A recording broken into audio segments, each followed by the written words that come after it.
hoy, que está en Hechos, capítulo 2, en nuestra serie que comenzamos hace algunas semanas. Hechos, capítulo 2. Vamos a leer desde los versículos 22 al 41. Nos vamos a saltar un par de versículos. Ahí yo les voy diciendo qué es lo que nos vamos a saltar, pero vamos a leer esa porción. Entonces, Hechos 22 en adelante. Perdón, Hechos capítulo 2, versículo 22 en adelante. Capítulo 2. Y les pido una vez más que nos pongamos de pie para leer la santa palabra de Dios.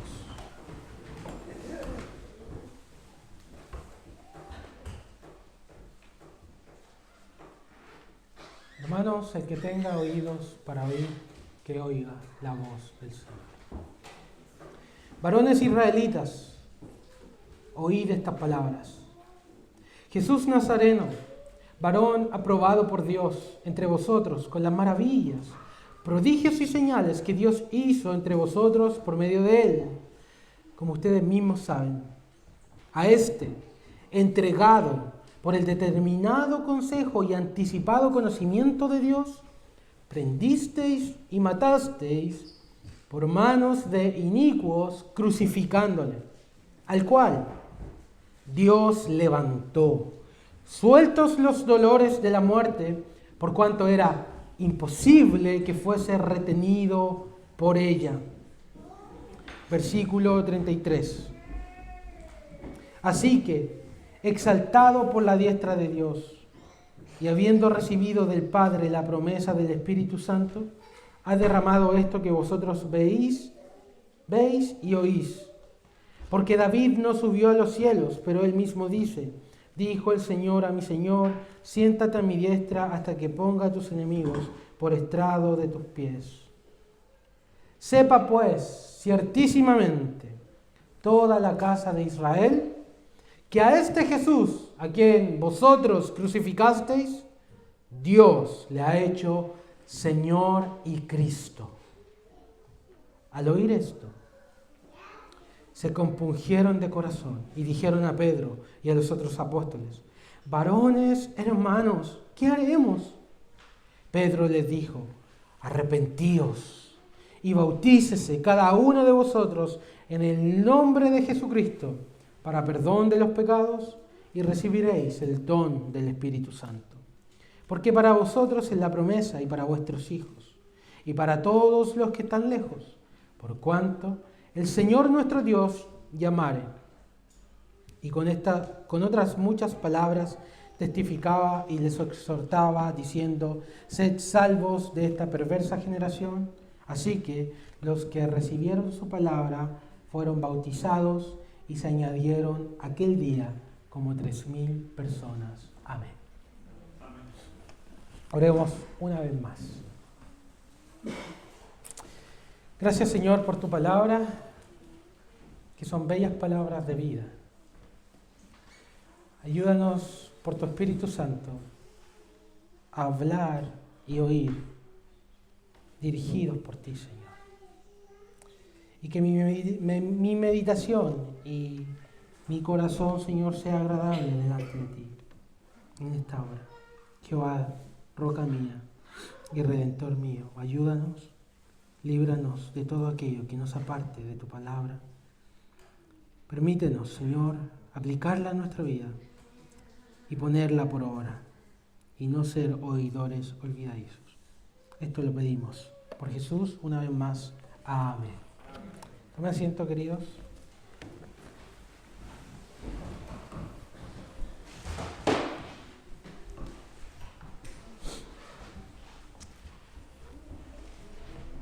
El último mensaje estuvimos hablando acerca del verdadero significado de Pentecostés, que es el evento previo a lo que acabamos de leer.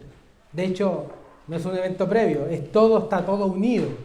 Ocurre Pentecostés, todo lo que vimos la semana anterior, y entonces Pedro comienza a predicar, iniciando en la profecía de Joel y luego comenzando por el Evangelio, predicando el Evangelio a esta multitud.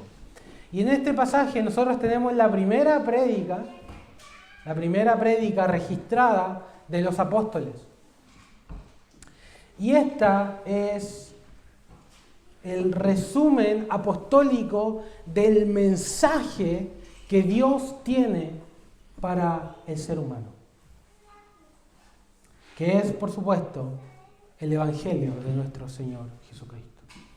Vimos cómo el Espíritu Santo fue derramado sobre toda carne, hablamos de eso, y eso significaba entonces que ahora toda la iglesia, todos aquellos que están unidos a Cristo Jesús, tienen el don del Espíritu Santo, no solamente como regenerados, sino también como capacitados, personas dotadas por el Señor, con diversos dones para servir a Dios en su reino. Empoderado entonces el apóstol Pedro junto a los 11 con el Espíritu Santo, se levantó y comenzó a predicar la palabra. Vimos que ocurrieron 3 señales en Pentecostés, 3 señales visibles. Vimos que ocurrió el viento, el estruendo, vimos que ocurrió el fuego y las lenguas.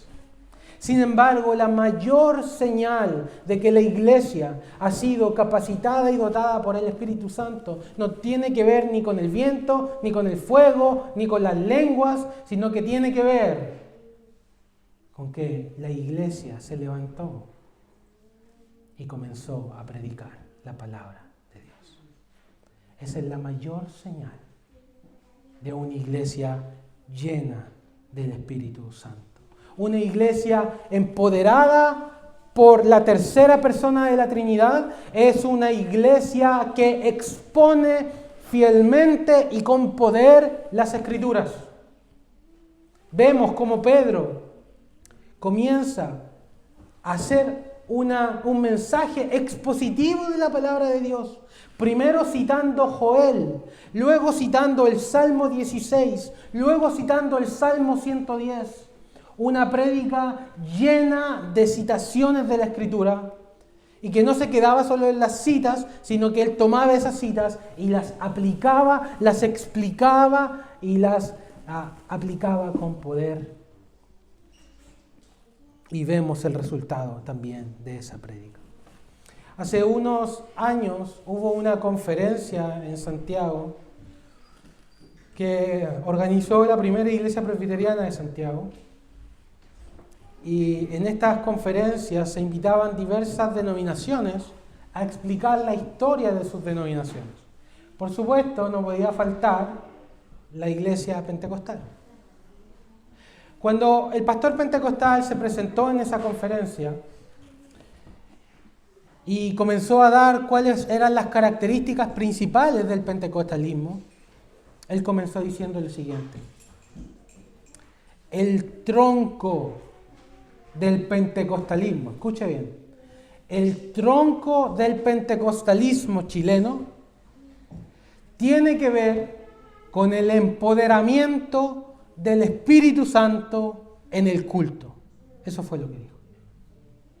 En otras palabras, las iglesias pentecostales, de acuerdo a este pastor pentecostal, se caracterizan porque el culto cristiano está lleno y empoderado ¿de qué? Del Espíritu Santo. Eso fue lo que dijo. Ahora la gran pregunta es: ¿qué significa que esté empoderado del Espíritu Santo? Sabemos que para muchos de ellos esto significa un éxtasis emocional, ¿no? La presencia de Dios descendiendo y por lo tanto una especie de inconscientemente comenzar a hablar lenguas, a dar profecías y un culto muy avivado. Llaman ellos a eso algo realmente que es una especie de avivamiento. Este éxtasis emocional. Sin embargo, yo digo que esa frase es correcta. Yo digo que un culto cristiano debe estar caracterizado por el empoderamiento del Espíritu Santo. Sin embargo, de acuerdo a este pasaje, El empoderamiento del Espíritu Santo tiene que ver con la exposición fiel de las Escrituras.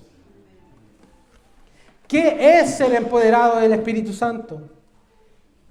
Es cuando este libro es abierto y Cristo Jesús es anunciado. Que es justamente lo que pasa en el evento más lleno del Espíritu Santo en toda la historia de la iglesia. No se dejó las Escrituras, hermanos, en el estacionamiento para comenzar a tener algo emocional, sino que las Escrituras, a través de la predicación poderosa que viene y entra por la mente, fue lo que produjo en el corazón una emoción permanente y verdadera. Porque creemos en los afectos religiosos, creemos en las emociones, somos seres emocionales. Sin embargo, no falsificamos eso, sino que una verdadera ortopatía, emociones correctas, vienen de una verdadera ortodoxia, doctrina correcta, predicación correcta. Es la palabra de Dios la que enciende los corazones. ¿No fue eso lo que pasó a los caminantes de Maús? Cuando se hablaban entre ellos y decían, no ardía nuestros corazones cuando nos abría las Escrituras. Hermanos, no quiero que piensen que la prédica presbiteriana tiene que ver simplemente con información. Es abrir las Escrituras de una manera que haga que los corazones ardan. Y eso es precisamente lo que vemos en este pasaje. Las Escrituras son expuestas, el Evangelio es anunciado y hay conversión y fuego en el corazón. El intelecto no es cauterizado por el Espíritu Santo. No es cauterizado el intelecto, hermanos. El apóstol Pedro lee Joel, lee la profecía de Joel, o sea, no la lee, la cita, porque se la sabía de memoria.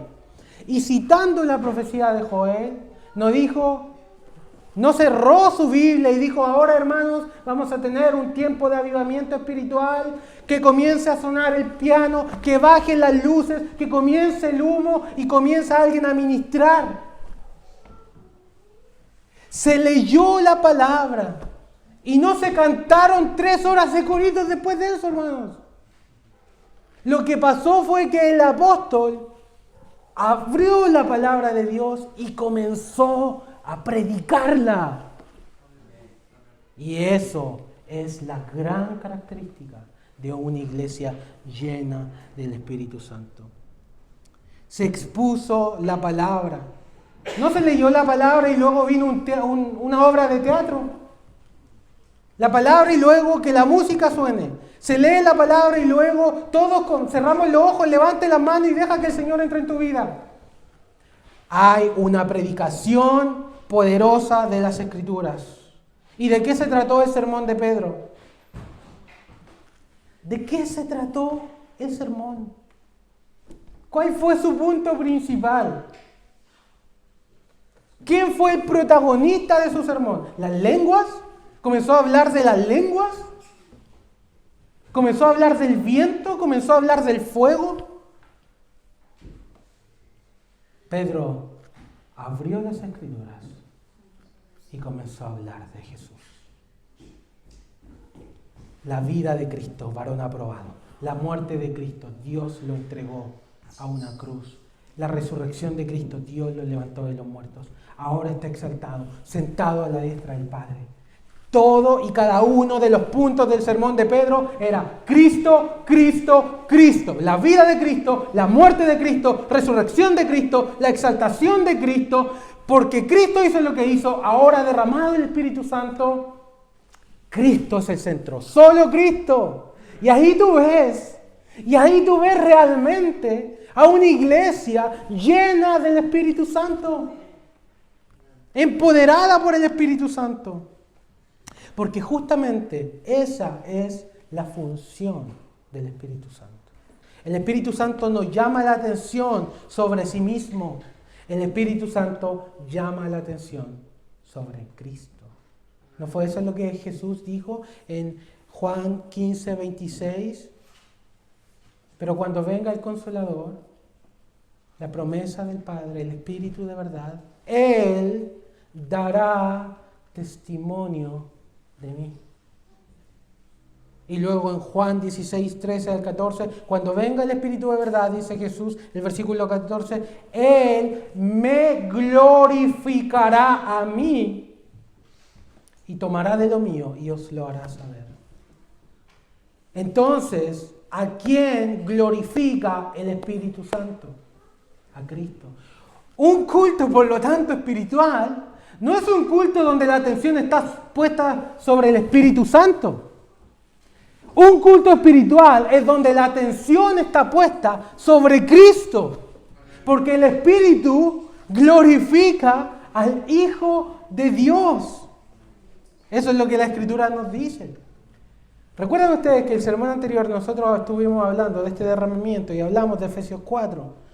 Cuando nos dice el versículo 8 que subiendo a lo alto, la ascensión, llevó cautiva la cautividad, Cristo, y luego dice, dio dones a los hombres, el derramamiento, y luego el versículo 11 de Efesios 4 dice, y Él mismo constituyó a unos apóstoles, a otros profetas, a otros evangelistas, a otros pastores y a otros maestros. Y luego dice, a fin de perfeccionar a los santos para la obra del ministerio. Y hablamos de cómo esos dones que Cristo entregó finalmente era para capacitar a su iglesia, para compartir el mensaje y que la iglesia fuera edificada. ¿Recuerdan? El versículo que sigue a eso dice, hasta que todos lleguemos a la unidad de la fe, a un varón perfecto, a la estatura de la medida de Cristo. Eso es lo que hace el Espíritu Santo. Nos lleva a parecernos a Cristo. Nos predica a Cristo, nos capacita para exaltar a Cristo y el carácter de la iglesia que el Espíritu Santo produce es un carácter parecido a Jesucristo. ¿No es ese el fin de la vida cristiana? ¿Qué dice Romanos? Para que fuésemos hechos semejantes a la imagen de su Hijo. Y esa es la obra del Espíritu Santo. ¿No es eso lo que es la santificación? ¿Y quién hace la santificación? Principalmente el Espíritu Santo. Y nos lleva entonces el Espíritu Santo a parecernos más a Jesús. Entonces fíjense, toda la obra del Espíritu Santo tiene que ver con Cristo. Pastor, el culto estuvo empoderado por el Espíritu Santo. Mi pregunta sería entonces, ¿cuánto de Cristo escuchamos? ¿Cuánto nuestro carácter fue moldeado al carácter de Jesucristo? ¿Cuánto fuimos llevados a Jesucristo? Tuvimos tremendo avivamiento espiritual. ¿Y de qué se trató el sermón? Esa sería mi pregunta. Porque de acuerdo a este pasaje, una iglesia llena del Espíritu es una iglesia bíblica, primero, y segundo, cristocéntrica. Cristocéntrica, nunca se olvide de eso.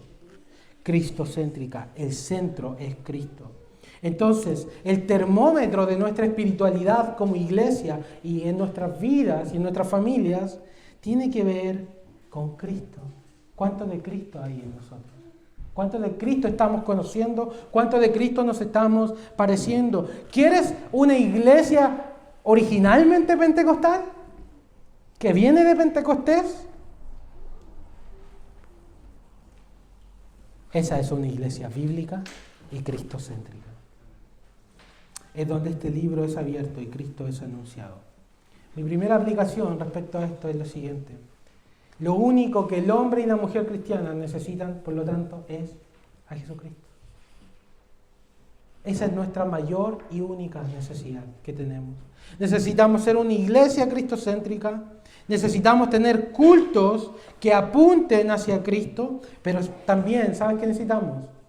No solo sermones cristocéntricos, sino también necesitamos, ¿sabes qué? Vidas cristocéntricas. ¿Y qué quiere decir eso? Que todo en mi vida debe apuntar hacia Jesucristo. Mis palabras, cuando me relaciono con incrédulos, ¿a qué tengo que llevarlos? A Jesús. Y todo en mi vida cristiana debe estar bañado por Cristo. Porque si yo le doy toda la atención, por ejemplo, al arrepentimiento, pero tengo un arrepentimiento sin Cristo, ese arrepentimiento no sirve de nada. De nada. Porque estoy concentrado en las lágrimas, estoy concentrado en el dolor, estoy concentrado en la compunción, pero no estoy concentrado en aquel que limpia eso. Tener una vida cristocéntrica es tener oraciones cubiertas con Cristo. Es no solo orar para pedir cosas, es orar sabiendo quién soy unido a Jesús, es recordar constantemente quién soy en Cristo. Si mis oraciones no están bañadas de Cristo, entonces ahí tenemos un problema. Las buenas obras sin Cristo son nada más trapos de orgullo que cada cristiano va a ostentar. Como decía el apóstol en 1 Corintios 15. Eso me parece a mí medio osado decir, yo he trabajado más que todos los apóstoles. Pero él no estaba diciendo mentiras, era verdad. Sin embargo, él luego reconoce y dice, no yo, sino la gracia de Cristo en mí. Entonces, en mis días malos, ¿qué tengo que hacer? Ir a Cristo. En mis días terribles, cuando no oré, cuando pequé, ¿a dónde debo ir? A Cristo. No debo esperar mejorarme para ir a Cristo. Debo ir a Cristo tal como soy, a pesar de lo que soy. Debo ir a Cristo. Y en mis días buenos, en mis días súper espirituales, cuando oré, leí la Biblia, evangelicé y hice todo lo que tenía que hacer, ¿a dónde tengo que ir? Tengo que ir a Cristo. Y decir, todo lo que soy es por la gracia de Cristo en mí. Nada de esto es mío, todo es de Cristo. Y eso nos librará, por un lado, del orgullo y por otro lado también de un hundimiento excesivo en nuestro pecado. Entonces Cristo es la respuesta a todo en nuestra vida. Las decisiones que tomamos, ¿por qué deben estar guiadas? Por la gloria de Cristo. Las reacciones que tenemos, las actitudes que tenemos, ¿por qué deben estar moldeadas? Por el carácter de Jesucristo. La iglesia debe parecerse a su Señor en todo aspecto. Entonces, conozca, disfrute y glorifique a Jesucristo. Ese es el propósito de su vida. Conocer, disfrutar y gozar y glorificar a Jesucristo. Y eso vemos, este pasaje está repleto de eso, repleto de Cristo. Pedro predica el Evangelio y le dice, varones israelitas, oigan mis palabras, presten atención. Y comienza a predicar. Primero, versículo 22 nos habla de la vida y el ministerio de Cristo. Versículo 23, la muerte de Cristo. Versículo 24, la resurrección de Cristo. Evangelio. La vida, muerte y resurrección de Cristo. Versículos 33 al 36 nos habla de la exaltación de Cristo. Y versículos 37 al 41 nos habla de esta respuesta que hubo al Evangelio. Entonces vamos a ir rápidamente a los puntos del sermón de Pedro para ver qué nos dice acerca de Jesús. Primero, el versículo 22, el apóstol Pedro nos habla de la aprobación de Cristo Jesús. Nos dice la Escritura, Jesús Nazareno, varón aprobado por Dios entre vosotros. Esta palabra que se usa aquí, aprobado, quiere decir puesto adelante literalmente. O sea, Cristo ha sido exhibido, mostrado a todo el mundo. La versión de las Américas traduce como Jesús Nazareno, varón confirmado por Dios. NBI traduce como acreditado por Dios. Es decir, Dios le ha dado el visto bueno al ministerio de Cristo. ¿Cómo? a través de las maravillas, prodigios y señales que Él hizo. Todos los milagros que Jesús hizo apuntaban a lo siguiente: Dios lo ha enviado. Él no vino por su propia cuenta. Y aquí nos dice el pasaje y nos muestra algo muy importante referente a lo que tiene que ver con lo milagroso. Porque nosotros vemos muchos milagros en la Biblia, ¿no es cierto? Muchas señales. Sin embargo, ¿de qué se trataban o de qué se tratan las señales? La señal no es nada más que una flecha. Si usted ve una flecha, usted no se queda mirando la flecha, ¿no es cierto? Qué ridículo sería mirar la flecha todo el tiempo pegado en la flecha. La flecha apunta hacia una dirección. La flecha está ahí para decirnos, no la flecha, sino algo más. Lo mismo cuando hay señales de tránsito. Señales de tránsito. Nadie se queda mirando un disco pare así 3 minutos. Sino que ese disco rojo nos señala algo que debemos parar. De la misma forma, todos los milagros, prodigios y maravillas que vemos en la Biblia apuntan hacia algo más y no a la maravilla misma. Por eso es un error el Evangelio de la Prosperidad, que apunta a las maravillas, a lo milagroso, que le dice a la gente: sea sano, experimente algo sobrenatural. Porque eso es nada más una señal de algo más en las Escrituras. No es el fin en sí mismo. Hermanos, no tenemos que ser llenos del Espíritu Santo para querer ser sanos. La gente incrédula quiere ser sano. No necesitamos el Espíritu Santo para ser ricos. La gente incrédula quiere ser ricos. Entonces, ese evangelio, pseudo-evangelio, que habla y enfatiza el tema de las señales, está equivocado. Y se los voy a demostrar. Porque las Escrituras, las señales, prodigios y maravillas fueron puestas como señales de algo más. Nosotros, el hombre que hizo más milagros en el Antiguo Testamento fue Moisés. Y cuando Moisés fue llamado en Éxodo capítulo 3 y 4, él le dice al Señor: voy a ir, porque el Señor lo estaba mandando, anda y dile que te apareció Jehová y que los va a liberar de Egipto. Y Moisés le dice al Señor: pues no me van a creer. ¿No me van a creer? ¿Les voy a decir se me apareció Jehová? Decir no, mentira. Entonces Jehová le dice: toma la vara que está en tu mano y echa a la tierra. Y la vara se convirtió en serpiente.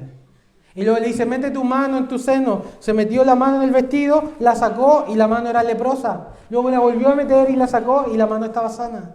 Y le dijo Dios: por esto te creerán que yo te he enviado. Es decir, las señales milagrosas, ¿qué era lo que apuntaban? Moisés es enviado por Dios. Moisés trae el mensaje de Dios.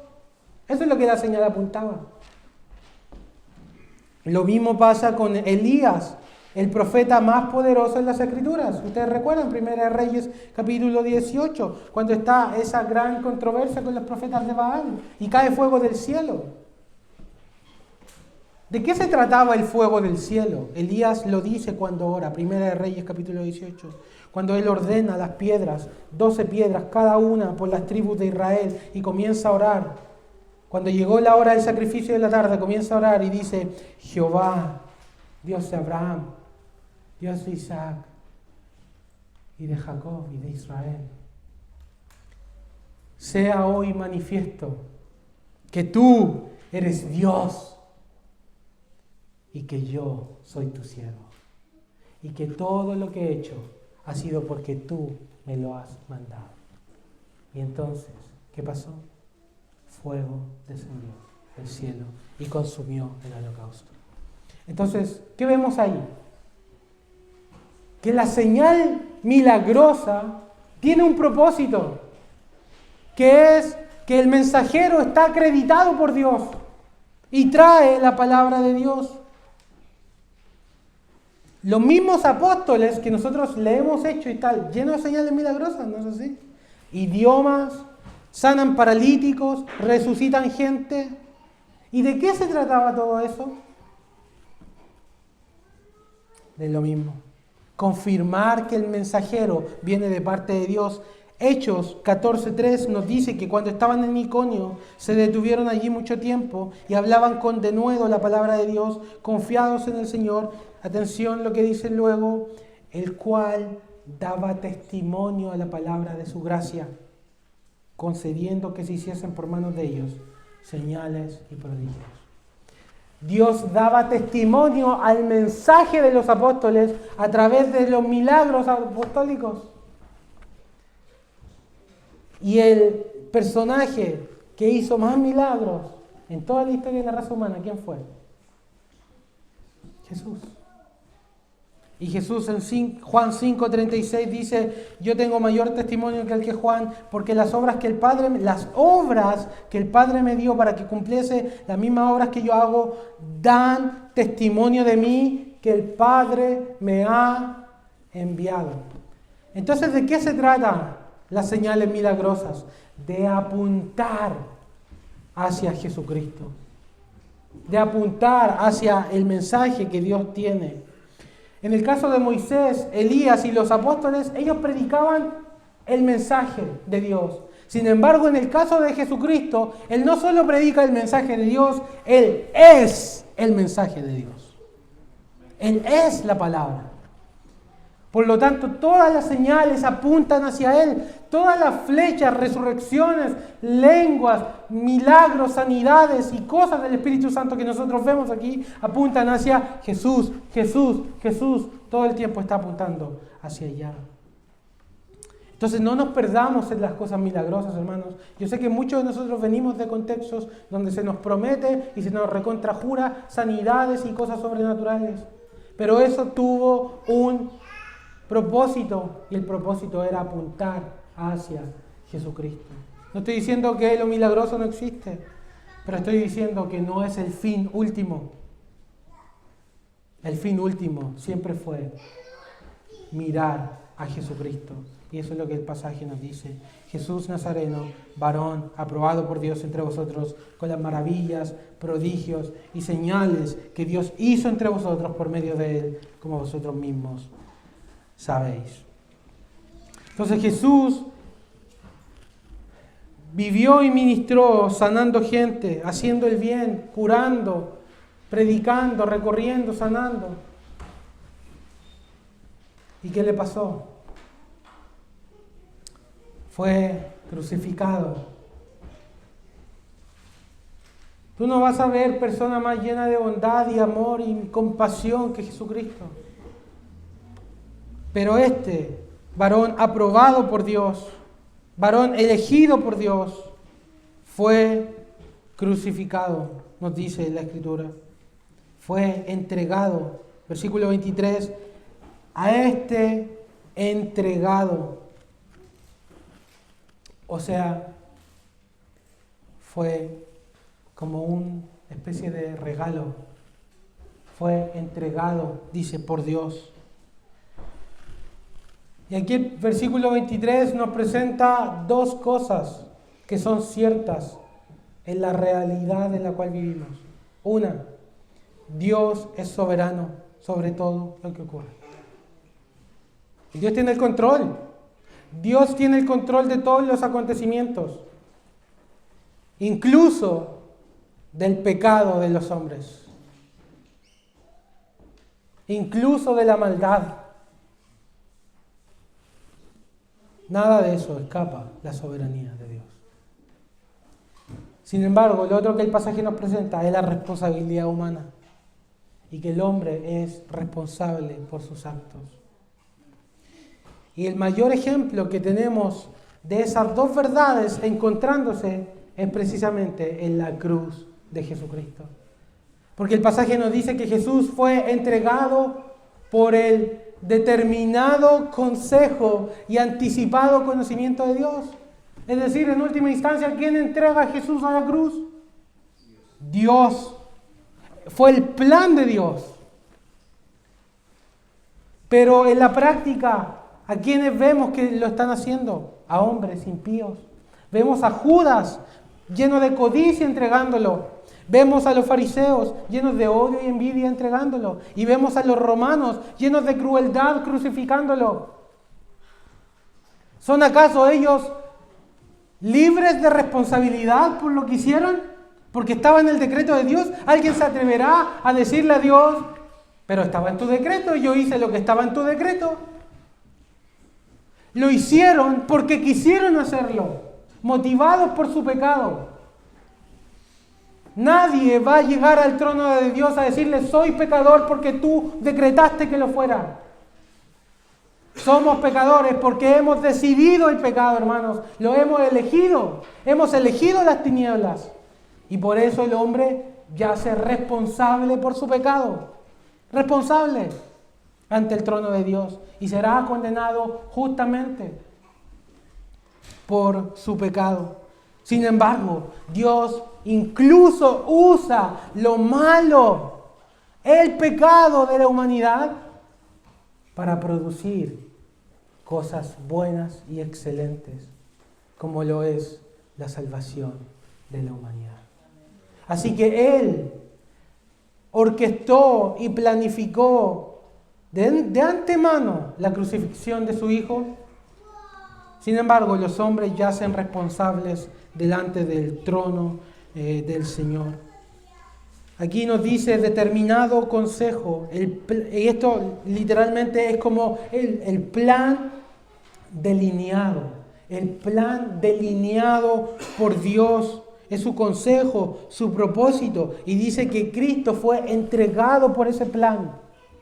Fue entregado. Es decir, fue regalado, fue dado.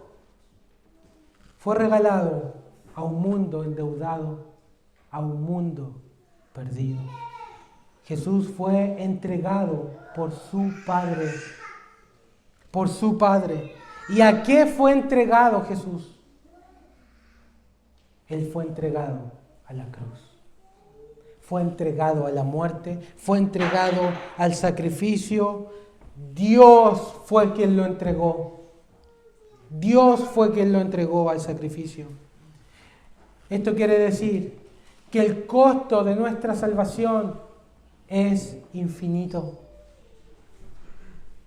Dios no pudo simplemente perdonar nuestros pecados así como por su poder, como decir, abracadabra y todas nuestras mentiras son borradas.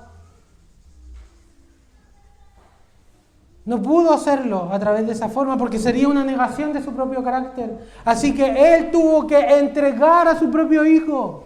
Entonces mira el costo de nuestra salvación. Mira el costo de nuestra vida eterna. Es la vida del Hijo de Dios.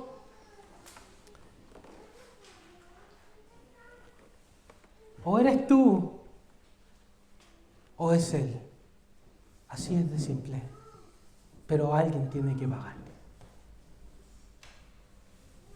Somos nosotros, gente corrompida, sucia, malvada, depravada, rebelde, o el santo, inocente, sublime, hermoso, precioso y hecho más sublime que los cielos, Hijo de Dios. Pero uno de los dos tiene que pagar el castigo. Y Cristo fue entregado en tu lugar. Su vida divina, su sangre preciosa fue entregada en tu lugar. Y piensa en esto, Él no lo hizo por amigos, Él no lo hizo por gente leal y obediente. Él murió por sus enemigos. Él murió por aquellos que lo aborrecían. Él murió por pecadores muertos sin delitos y pecados. Él murió por aquellos que estaban escupiéndolo y rechazándolo durante toda su vida, como Saulo de Tarso. Mientras Saulo de Tarso estaba blasfemando el nombre de Cristo, ¿Sabes qué estaba haciendo Cristo? Cristo estaba muriendo en la cruz por ese hombre depravado y asesino. Y pasa lo mismo contigo y conmigo. Él muere por sus enemigos, por el plan soberano de Dios. Como nos dice en los mismos labios de Pedro, en su primera epístola, capítulo 1, versículo 18, sabiendo que fuisteis rescatados de vuestra vana manera de vivir. Vana manera de vivir. Fuisteis rescatados, fuisteis liberados, fuisteis redimidos de vuestra vana manera de vivir. No con oro o con plata, no con un pago de dinero, sino con la preciosa sangre del Cordero de Dios. Qué gran costo para la salvación de tu alma. El mismo Hijo de Dios tuvo que inmolarse en tu lugar. Como de un cordero, dice, sin mancha y sin contaminación, perfecto. Y luego dice, ya destinado desde antes de la fundación del mundo, por amor de vosotros. El plan soberano de Dios, antes de la fundación del mundo. Proveyendo un cordero para tu salvación. O tal vez, en palabras del profeta Isaías, ciertamente Él fue herido por nuestras rebeliones. ¿Piensas tú que eres un rebelde? ¿Puedes contar tus rebeliones? Las rebeliones de esta semana, ¿las sabes? Él fue herido por nuestras rebeliones. Él fue molido. Cuando tú debiste haber sido aplastado por la ira de Dios, Él fue molido por nuestras transgresiones. El castigo que yacía sobre tu cabeza, el castigo de tu paz. ¿Tienes paz hoy con Dios? El castigo de nuestra paz fue sobre Él. Y por su llaga fuimos nosotros curados. Por sus heridas, por su costado atravesado, por sus manos horadadas, por su alma atravesada por la espada del juicio divino, tú has sido sanado. Todos nosotros nos descarriamos como ovejas. Cada cual se apartó por su camino. ¿Estás apartado del Señor? Jehová cargó en él el pecado de todos nosotros. Angustiado él y afligido, no abrió su boca. Y tú lo ves, lo vimos en el Evangelio de Juan. Ni una palabra a Pilato. En silencio hacia su sacrificio, cargando su cruz, sangrando a su sacrificio, en silencio, como un cordero que es llevado a un matadero. Enmudeció y no abrió su boca. ¿Sabes por qué él no reclamó justicia alguna? Porque lo estaba haciendo por ti. Porque lo estaba haciendo por mí. Aunque él nunca hizo maldad, ni hizo engaño, ni hubo engaño en su boca, sin contaminación, sin pecado, con todo, dice, Jehová quiso quebrantarlo. Entregado por el determinado consejo y anticipado conocimiento de Dios, Jehová quiso quebrantarlo, lo sujetó a padecimiento. Tú debías ser sujetado a ese padecimiento. Yo debía ser retenido a la ira de Dios. Las Escrituras siempre hablan de la copa de Dios siendo obligada por Dios que las naciones la tomaran. La copa de la ira a los impíos. Tú y yo íbamos a ser obligados a beber esa copa. Y sin embargo, Él la bebió en nuestro lugar. Sujetándole a padecimiento. Con todo, Jehová quiso quebrantarlo. cuando haya puesto su vida en expiación por el pecado, verá linaje, vivirá por largos días y la voluntad del Señor será en su mano prosperada. Luego dice Isaías, verá el fruto de la aflicción de su alma y quedará satisfecho. Es decir, Él mirará lo que su sacrificio produjo. Él mirará a su iglesia y entre esa iglesia tu vida ahí. Él mirará el fruto y dirá, estoy satisfecho, estoy satisfecho.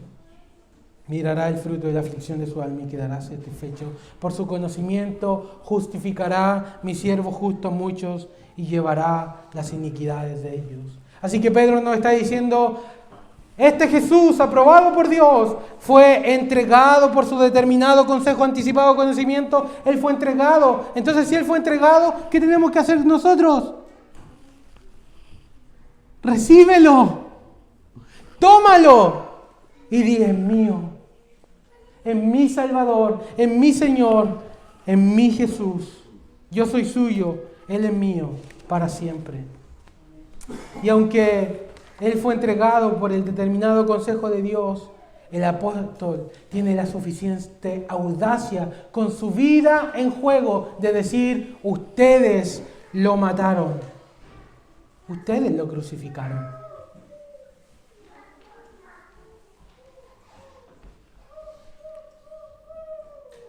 Qué valentía decir estas palabras.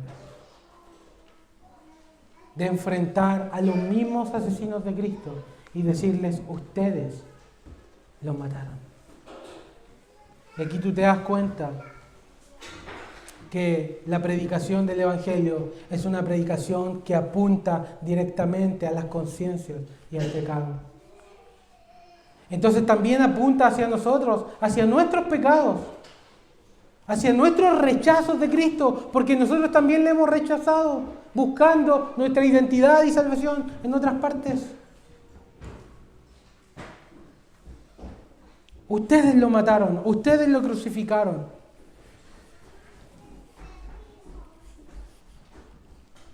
La responsabilidad por el pecado entonces no es amainada por la soberanía de Dios.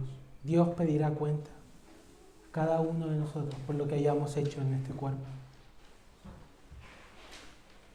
Y esta combinación entre la soberanía de Dios y la responsabilidad humana es de mucho consuelo para nuestras vidas, como en el caso de José, que recibió injusticia, que recibió la maldad de sus hermanos. Y él les dice en Génesis 50:20, ustedes pensaron mal contra mí, pero Dios lo pensó o lo encaminó para bien. Hermanos, nuestra vida puede ser un caos. Injusticia puede ser hecha en contra de nosotros, pero hay algo cierto que nunca debes olvidar en cada dolor que esta vida te provee. Dios está en control de tu sufrimiento. Dios está en control de tus injusticias. Dios está en control del mal que se te hace a ti. Dios está en control de tus enfermedades. Dios está en control de todo lo malo que te pasa.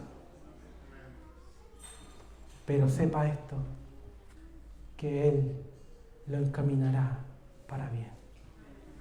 ¿No sabes cómo? No importa, porque tú no eres Dios, pero Él sabe cómo encaminarlo para bien. Por eso Romanos 8, Pablo nos dice que todas las cosas ayudan para bien a los que aman a Dios. Él las encamina a bien. ¿Te quedaste sin trabajo, Frank? Dios lo encaminará bien. Tu vida es un caos. Tu vida es un caos. Dios lo encaminará bien. Estás sufriendo injusticias. Dios lo encaminará a bien. Dios es experto, hermanos, en tomar lo que no es y transformarlo en un bien. Mira la cruz. Él transformó eso en la perla, la joya de salvación para la humanidad. Él es experto en hacer estas cosas, porque Él es bueno, y para siempre es su misericordia. Jesús fue condenado por todo tribunal humano. Los judíos lo condenaron, los romanos lo condenaron. Sin embargo, Dios canceló esa sentencia cuando lo resucitó. Él dijo, esos juicios fueron injustos. Y este es el verdadero juicio de Dios. Él es Señor y Cristo. Y lo levantó de los muertos, dice el apóstol, versículo 24, sueltos los dolores de la muerte, por cuanto era imposible que fuese retenido por ella. Y esa palabra, retenido, en griego, viene de la palabra kratos. En la mitología griega, el kratos era la personificación de la fuerza y el poder. Kratos en griego es fuerza, poder. Retenido con fuerza, dice. Eso es lo que es la muerte. La muerte agarra a los que posee y los retiene con fuerza, ¿o no? Hay alguien que escape sus garras, él retiene con fuerza y poder, y la tumba, nadie sale de ella, pero ¿sabes qué? Tengo una noticia. Cristo. Fue imposible para ese poder retenerlo a él. Y entonces ¿el que hizo? Él desató los dolores de la muerte, los soltó, los liberó. En la versión de la Biblia de las Américas dice, puso fin a la agonía de la muerte. Y todo ese poder que la muerte tenía sobre sus poseedores, Cristo lo liberó al resucitar al tercer día. Gloria a Dios. Hemos hablado de eso. Él ya no está bajo su dominio y por lo tanto, todo aquel que está unido a Él por la fe, tampoco será retenido por la muerte. Sino que esos dolores han sido liberados para todo aquel que cree en Cristo Jesús. Como dijo, yo soy la resurrección y la vida. Todo el que cree en mí, aunque esté muerto, vivirá. Y esa es su promesa de la resurrección. Versículos 33 al 36 nos dice el apóstol, fíjense, aprobado por Dios por las señales, prodigios y milagros, muerto por el anticipado conocimiento de Dios, por el determinado consejo, pero ustedes lo mataron, ustedes lo crucificaron, Él fue muerto, pero adivinen qué, Dios le levantó, soltó los dolores de la muerte, por cuanto era imposible que fuese retenido por ella. Y luego cita a David. David, quien dijo, mi alma, no dejarás mi alma en el Seol ni permitirás que tu santo vea corrupción. Y el apóstol le dice, crucen la calle y vayan a ver la tumba de David. Ahí está su cuerpo, corrompido. Cruza la calle. ¿Quién es el personaje más importante de Chile en toda su historia? Cruza la calle y anda a ver su tumba. ¿Quién es el personaje más importante de los últimos 100 años? Cruza la calle y anda a ver su tumba. ¿Quiénes son los autores de las religiones más famosas del mundo? Cruza la calle y anda a ver su tumba. Pero no encontrarás a nadie en la tumba de Jesucristo, porque Él fue resucitado. Porque ha sido el único que jamás hizo maldad ni se hizo engaño en su boca. Él fue resucitado y no fue retenido por la tumba, soltó los dolores de la muerte. David habló en el Salmo 16 de él, nos dice el apóstol Pedro, versículo 32, a este Jesús resucitó Dios, de lo cual todos nosotros somos testigos. Así que, ¿qué pasó con el resucitado? Fue exaltado por la diestra de Dios y habiendo recibido del Padre la promesa del Espíritu Santo, ha derramado esto que vosotros veis y oís. Es decir, todo lo que ocurrió en Pentecostés fue comprado por la obra de Jesucristo. Y Él está diciendo, ahora Él está exaltado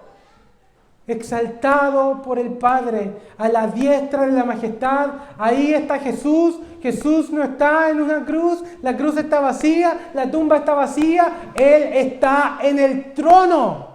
Ahí está Jesús, en su cuerpo humano. Y cita el Salmo 110 que leímos, porque David no subió a los cielos, pero él mismo dice, dijo el Señor a mi Señor, siéntate a mi diestra hasta que ponga a tus enemigos por estrado de tus pies. David está muerto, cruza la calle, anda a ver su tumba. Y David no subió al cielo. Entonces, ¿de quién habla el Salmo 110? Dijo Jehová a mi Adonai. Dijo Yahvé a mi Adonai. ¿Quién es el Adonai de David? ¿Quién es el Señor de David? ¿Quién se sentó a la diestra de la majestad de las alturas hasta que todos sus enemigos sean puestos por estrado de sus pies? ¿Quién es el Rey de reyes y Señor de señores? Jesús de Nazaret. Y Pedro dice, a quien ustedes crucificaron. Dios le ha hecho Señor y Cristo. Otro resumen que tenemos de esto está en Filipenses 2.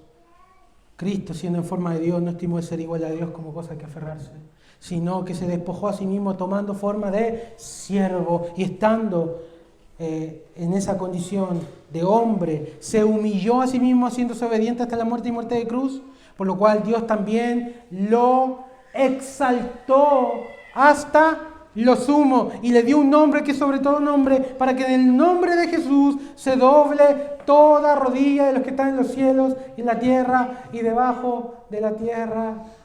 Él es Rey y la doblada de rodilla significa que Él es Rey. Y Pablo nos dice, te puedes rendir hoy a Él como tu Señor y tu Rey. O puedes rechazarle en esta vida, pero ¿sabes qué? Al final, toda rodilla se doblará delante de Jesús de Nazaret. Le haya rechazado o no, todos reconocerán que Él es el Hijo de Dios. Así que Él no es solo nuestro Salvador, es nuestro Salvador, gloria a Dios, murió por nosotros, resucitó por nosotros, nos limpió completamente de todas nuestras maldades, nuestras cargas, nuestras culpas, nos hizo nuevas criaturas, pero no solo eso, Él es también Señor de señores, Rey de reyes. No se confiesa a Jesús solo como Salvador, se le confiesa a Jesús como el Señor. Y eso quiere decir que Él manda. Él manda en nuestra vida. Él manda en nuestra iglesia. Así que cuando tú digas Señor mío, cuando nos atrevamos a utilizar la palabra Señor, debemos estar dispuestos a hacer todo lo que Él nos pide que hagamos. Porque Él es nuestro Señor y Cristo. Qué predicación, ¿no? De Pedro. Varón aprobado, determinado consejo, ustedes lo mataron, la audacia, ustedes lo crucificaron. Sepa pues certísimamente la casa de Israel que a quien ustedes crucificaron, Dios le ha hecho Señor y Cristo, exaltado, resucitado por la diestra del Padre. ¿Se dan cuenta de qué se trató el sermón? Lleno del Espíritu Santo, Cristo, todo el rato, Cristo, Cristo, Cristo, Cristo. Entonces, la respuesta del Espíritu Santo, obrando en el corazón de los oyentes. Versículo 37. Al oír esto, se compungieron de corazón. Y me gusta esta palabra, compungir. Significa sentir una punzada adentro, como que te estuvieran apuñalando. Pero no en tu cuerpo, sino en tu alma. Un pinchazo en el corazón. Eso es lo que significa esta palabra. Y esta es una gloriosa respuesta de la predicación de la palabra de Dios. No venimos a la iglesia, queridos, a recibir un coaching cristiano, a simplemente que se nos anime, que se nos diga bonitas cosas, tú eres un campeón, dale para adelante, tú eres una buena persona, vas a lograr tus metas, vas a lograr tus sueños. La palabra de Dios atraviesa el corazón como una espada Como un martillo, la palabra de Dios cae sobre un corazón endurecido y quebranta la piedra. Lo que ninguna otra palabra humana puede producir, la palabra de Dios entra hasta lo profundo y penetra el alma. Se compungieron de corazón, es decir, sintieron una clavada en el interior. ¿Por qué? Porque fueron confrontados con su pecado. Imagínense la prédica. Imagínense yo fuera Pedro y todos ustedes fueran los judíos de ese entonces. Y yo les digo, tú, ¿te acuerdas? Yo te miré, tú dijiste crucifícalo. Tú participaste en el juicio, tú lo mataste, ustedes lo mataron. ¡Qué audacia! Y sin embargo, en lugar de ellos de agarrar piedras y lapidar a Pedro como una respuesta natural hubiera sugerido, el Espíritu Santo quebrantó sus corazones y se compungieron de corazón. Y al mismo que gritaron, crucifícale, ahora ellos sabían que era Señor y Cristo. Entonces le dicen, varones hermanos, ¿qué haremos? ¿Qué haremos? ¿Has sentido tú esa pulsada en tu corazón? Cuando se predica la palabra, cuando se expone cómo has rechazado a Cristo, cómo has seguido tus propios caminos, cómo te has rebelado contra su palabra. Si bien nosotros no gritamos crucifícale, nosotros sí lo rechazamos muchas veces. Rechazamos seguir sus caminos, rechazamos su amor, rechazamos seguir sus mandamientos para seguir nuestros propios deseos. Y cuando la palabra de Dios es expuesta, ¿qué hace la palabra? Te compunge el corazón. Y dice, he traicionado al que ama mi alma. He traicionado al Señor, a mi Señor y mi Salvador. Lo he rechazado. Y como una clavada en nuestro interior nos atraviesa. ¿Y qué produce eso? Dolor por el pecado. ¿Has sentido tu dolor por tu pecado? Dolor por fallarle al Señor. Dolor por rebelarte. Y la pregunta, ¿qué haremos? Cuando la palabra de Dios penetra en nuestra vida, hasta en los tuétanos, hermanos, hasta en lo más profundo, y no termina en este tipo de preguntas, es decir, Dios, ¿qué haré, Dios? Aquí está mi maldad, ¿qué haré? ¿Qué haremos? Y Pedro les dice, arrepiéntanse, que es volverse del pecado. Dejen de pecar, dejen de seguir sus propios caminos y vuélvanse por fe a Jesucristo. Bautícense en su nombre y recibirán el perdón de pecados. Y ahí nosotros vemos arrepentimiento y fe. Es volvernos a Dios, volvernos de nuestros pecados hacia su Hijo Jesucristo. Aquellos que lo crucificaron ahora debían confesarlo como Señor y Salvador para el perdón de pecados. Y eso es lo que hace cada prédica, cada estudio, cada programa de radio y cada grupo en casa. Busca esto, que nosotros nos volvamos de nuestros pecados y nos volvamos a nuestro Señor. Tengamos por lo tanto ahora un momento de volvernos al Señor, de orar y pedirle que Él quebrante la piedra en nuestro corazón. Oremos.